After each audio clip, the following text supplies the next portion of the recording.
essa pauta é muito importante. Pedir a sua atenção especial a essa entrevista, muito, muito importante também. Desastres ambientais, períodos de crise e tragédias impactam diretamente a saúde mental de todos nós. Estudos estimam um aumento de transtornos emocionais, depressão, ansiedade, estresse nessas pessoas que passam por essas situações de crise.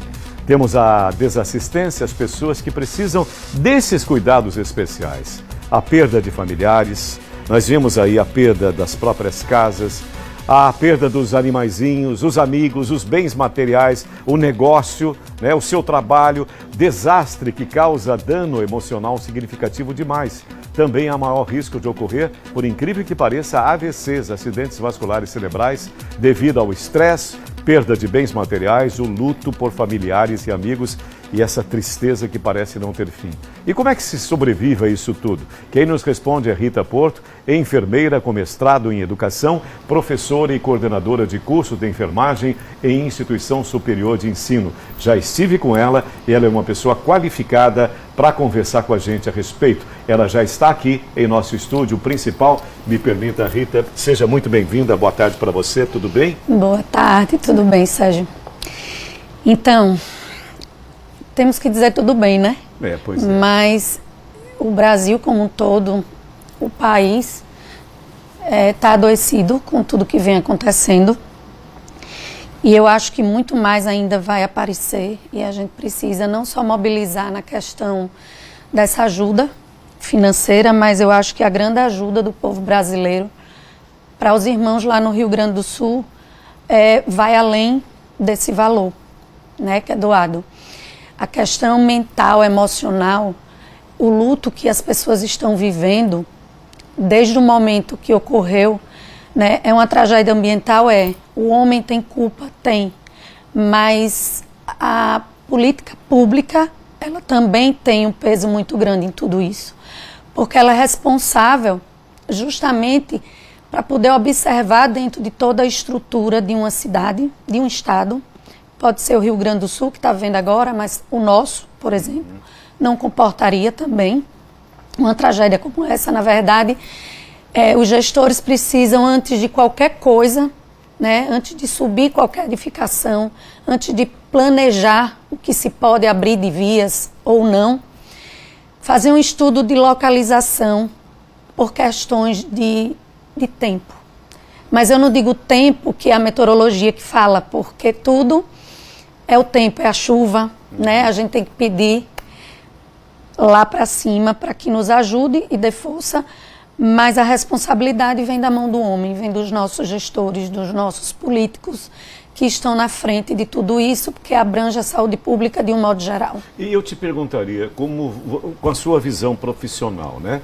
Essa saúde pública mental, como é que essas pessoas vão estar agora e como é que elas poderão reagir a isso tudo, a toda essa perda? Essa coisa coletiva, né, de tanta tristeza e de tanta perda, Rita. Como elas estão, né? Elas estão adoecidas, estão sofridas, estão vivendo um luto diário, perderam sonhos, perderam parentes, amigos, vizinhos, seus animais, a sua vida. Então eles estão dentro de uma dor considerada emocionalmente como dor total.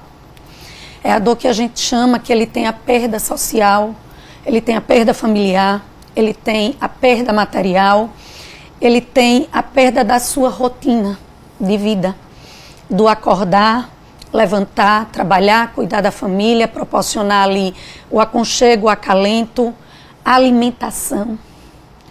Então, é uma perda total de um tamanho tão gigantesco que eu acho que a gente ainda não consegue dimensionar. Eu acho que essa dor só vai ser dimensionada, na verdade, a gente só vai conseguir entender porque a tragédia já está implantada. Ela já existe. Ela pode até aumentar. Mas quando baixar, quando aquele rio baixar, né, a gente pode esperar dias, meses, aí é que nós vamos ter sofrimento. Porque essas pessoas vão ver tudo o que está perdido ali por baixo. E o que me chama a atenção, Rita, é esse atendimento, é essa assistência social, qual seja. Você sabe muitíssimo melhor que eu, que a coisa tem relação o seu físico com a sua mente, né? O seu psicológico com o seu físico, são os chamados sintomas psicossomáticos, né? Então a pessoa, ela sofre fisicamente e ela sofre emocionalmente. E eu percebo que eu não vejo, pelo menos, nenhum governo priorizar isso. Olha, precisamos cuidar da mente dessas pessoas, vamos trabalhar já. Será que existe esse trabalho, essa assistência já de maneira imediata, Rita? Não. Na visão pública, para uma demanda como uma tragédia tão grande como essa, infelizmente nós não temos esse preparo a nível de Brasil. Eu acho que desde a pandemia, que ficou uma grande lição, né, a lição do adoecimento da população, que aumentou desde o primeiro pico que vivemos a mais de 25%. Então, essa saúde mental comprometida por conta de uma pandemia que vivemos e agora com essa tragédia ambiental que a gente está vivendo, essas pessoas elas não são assistidas da forma que devem ser, que deveriam ser. O acolhimento, né, o amor do próximo, esse gesto de solidariedade do Brasil como um todo, né, diante especificamente agora lá no Rio Grande do Sul, ajuda. Claro que ajuda, porque os brasileiros, eles conseguem fazer tudo isso, né? Eles conseguem ser voluntários diante da dor, de abraçar, de acolher, de ajudar, de dar uma palavra, mas o serviço público, né, a saúde pública de uma maneira geral, ela precisa estar muito bem preparada e estruturada com uma equipe multidisciplinar para atender toda essa população. Porque a gente não só pode esquecer que além do adoecimento mental que eles já estão vivendo, vem as doenças. Sim. Saneamento básico. Próprias daquelas águas terríveis, sujas, inundadas, né? De corpos mortos. Verdade. De animais. Então, o saneamento compromete a saúde pública de uma comunidade, da sociedade como um todo. Então, é muito agravante tudo que está se vivendo nesse momento, porque o adoecimento coletivo, ele abrange a mente e o corpo.